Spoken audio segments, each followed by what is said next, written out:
Hey guys, I'm Tiffany, I'm Stephanie, and we're Sisters Sisters of of the the South, South. back with another Missing Persons Monday for you.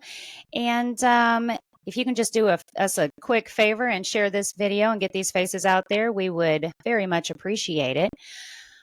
But with all that being said, we're going to pass it on to Stephanie to tell you about the missing person.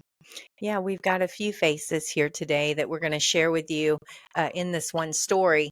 So it's going to take us down some narrow paths as well as some familiar paths. And there are some twists and turns. So hang with me through this as we break it down.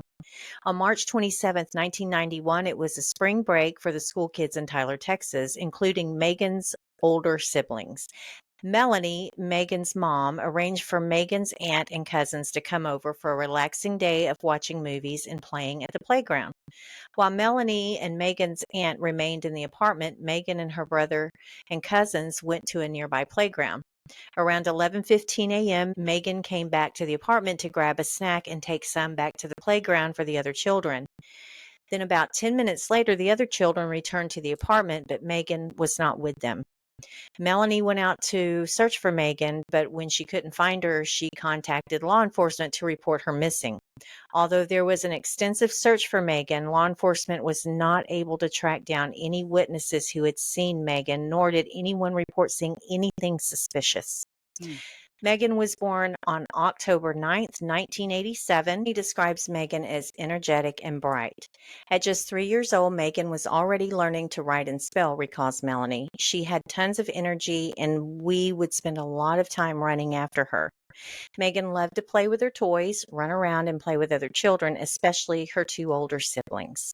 Even though her siblings were older, Megan made sure that she was getting plenty of attention, Melanie says.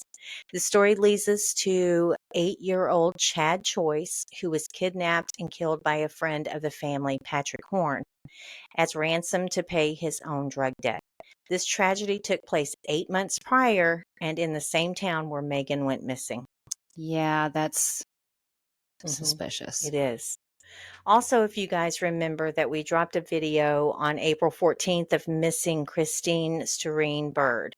Investigators stated Horn had been a suspect in Bird's disappearance since shortly after she vanished. They believe she may have known something about Chad Choice's murder and was killed as a result. Christopher Wells, an associate of Horn's, may have helped move Bird's remains, but he hasn't been charged in her case. Her disappearance remains unsolved. Horn was convicted of kidnapping and killing Chad Choice. Horn was sentenced to death for the murder, but he was already facing a separate life sentence in Atlanta, Georgia for bank robbery, carjacking, and possession of a firearm during a crime of violence. I mean, this dude is a winner right here. He's Jeez. not only wanted in the state of Texas, but Atlanta, Georgia's got him housed over there. So thank God he's off the No streets. joke. So let's go back to the beginning of this story.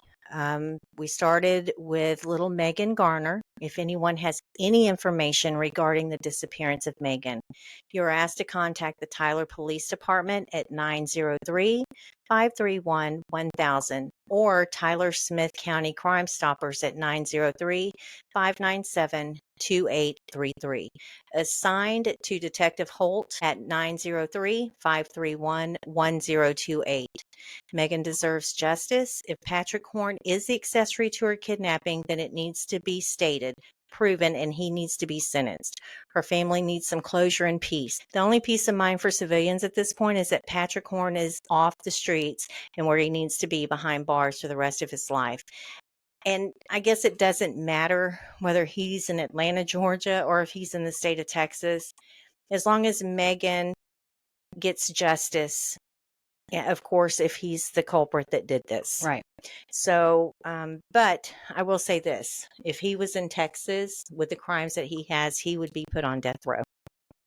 instantly. Absolutely. He doesn't have that over in Atlanta, Georgia. He's just in there for life. So I'm sure they won't extradite him. The good part is, if he is the one that did this to Megan, he's off the streets. The bad part is Megan's case will never be solved and justice would not come to her at that point. But if anybody has any information, please reach out to the police department. I mean, you still have Miss Bird that's missing, and that's an unsolved case. And Patrick Horn seems to be the person linked to all of this, really. Well, and you Yeah. kind of have to wonder, are there any other people? I mean, that's Well, there's a lot of people crazy. missing in Tyler, Well, that's Texas. true. How many are linked? I mean, exactly. And when I started doing this research on Megan, I started hearing familiar names. And so I started going back and looking at our stories that we've done on missing people. And I was able to connect Christine Bird. And I'm like, oh my gosh. So I undoubtedly believe that there's more people. There has to be, Hmm. honestly. Yeah. That's So sad. it is sad, but we need to try to at least know what happened to Megan. And it just seems like the police seems to think it's him. He's not talking. He's probably pretty mad because he's stuck in life in prison over in Atlanta. But either way, if anybody knows anything, please reach out. This family needs peace. Little Megan deserves justice, and let's bridge that gap. Let's share this video.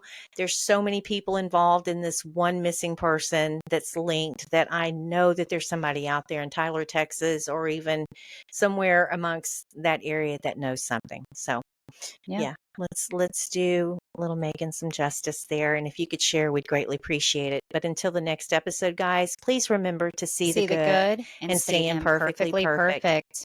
Bye. All right, Thank you. guys. Thank you.